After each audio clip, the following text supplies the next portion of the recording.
A young boy, trailing his radio flyer down the sidewalk behind him, goes door to door collecting comics. But he is neither superfan nor traveling salesman. Professor Marston and the Wonder Woman opens with a book-burning demonstration after the most successful female superhero comic has been maligned by its self-righteous critics for its representation of kink, including depictions of bondage and lesbianism. The biopic makes use of dual timelines and dueling abstractions, good-evil, dominancy submission in its uncensored exploration of Wonder Woman's unconventional origin story, far beyond the shores of the Missouri. During the 1930s, Dr. William Marston, Luke Evans, Beauty and the Beast, and his wife Elizabeth Rebecca Hall, The Gift, another psychology doctoral candidate if only Harvard would award her the degree, are teaching and conducting research at Radcliffe College. Olive burned Bella Heathcote, the neon demon, their intellectually engaged and engaged to be married student, signs on as assistant, test subject, and eventual lover, a notion first induced by Elizabeth as both a warning and apparent encouragement. These introductory scenes are strangely paced and didactic. The speech is too modern for the period. The psychoanalysis is too on the nose. Through Professor Marston's lectures on emotional deception and his acrostic disc dominance, inducement, submission, compliance theory, which he literally spells out on the classroom's chalkboard, the film circulates its syllabus to the class. Containing its own critical apparatus within the framework of the narrative, the film essentially instructs the audience how to interpret the ideas and symbols, rather than empowering the ideas to stand on their own. Following his expulsion from academia, Marston mined his secretive personal life for inspiration in imagining the character of Suprema, the Wonder Woman later truncated to just Wonder Woman by MC Gaines' Oliver Platt, The Oranges. She was a composite of the two loves of his life, and together, they comprised the perfect woman. This insistence on perfection, and the claim that it takes two women to achieve this ideal, is a patriarchal narrative. Early on, it is made clear that Olive will serve as the vision for Wonder Woman. She is loving, pure of heart, guileless, a staunch defender of truth and justice, descended from iconic feminists, including Margaret Sanger Harand, and, almost to a comic effect, never without her pair of oversized silver bracelets.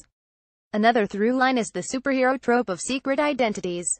Marston pens the comic under a pseudonym so as to not tarnish his name in academic and professional circles. The supremely overqualified Elizabeth takes a job as a secretary a la Diana Prince, hiding in plain sight as Steve Trevor's secretary. Olive inhabits the role of mistress and homemaker. For all their talk of leading an unconventional life, theirs must be a familial dynamic. They are the women behind the man, bending their will to accommodate his. This threesome is credited with inventing the first lie detector prototype, a not-so-subtle nod to Wonder Woman's lasso of truth. During the initial test, Elizabeth bungles the interrogation with queries that do not compel lies meaningful enough to raise the subject's heart rate, begging the question: what is worth lying about? What secrets must be protected? Can the self-censored ever be truly free? A great many things are prohibited during this time. Professor Marston and his Wonder Women hide their liquor in Erlenmeyer flasks. They are bound by the confines of society, cultural norms, love and expectation.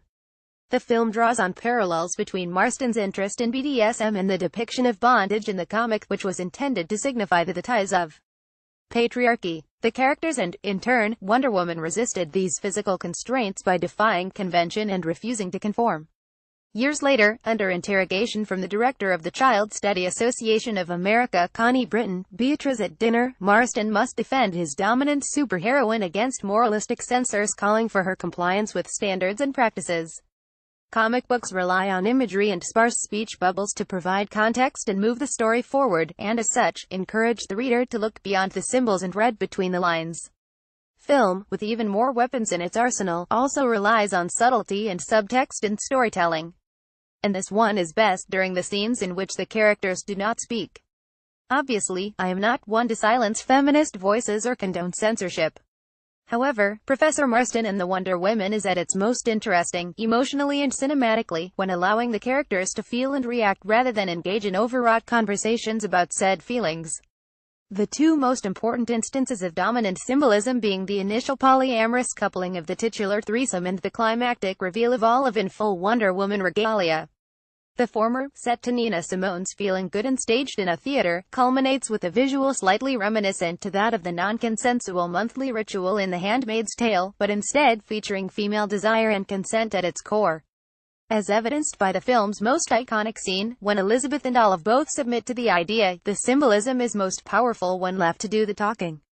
In the end, the film seems to recognize that Bill, Elizabeth and Olive are all Wonder Woman. The life they built together was Paradise Island. They believed in the power of love to protect them from the dark reality of Mon's world. But free love comes with a price. There is always the threat that Steve Trevor or a nosy neighbor will accidentally crash land and disrupt that idyllic existence. A biopic with a psychology professor at its center would not be complete without self-reflexively pondering how does that make you feel. No stranger to analysis, I feel appreciative that Professor Marston and the Wonder Woman and its summer blockbuster counterpoint, Wonder Woman, exist. I feel excited that female directors are telling stories from different perspectives. I believe that Marston, along with Elizabeth and Olive, obviously was a feminist. He intended to create a female superhero, capable of subverting norms, while firmly grounded in her love for and desire to protect humanity from its worst instincts. But one cannot overlook the fact that he made a product of female empowerment without realizing that best way to constrain the power of a social movement is to commodify it.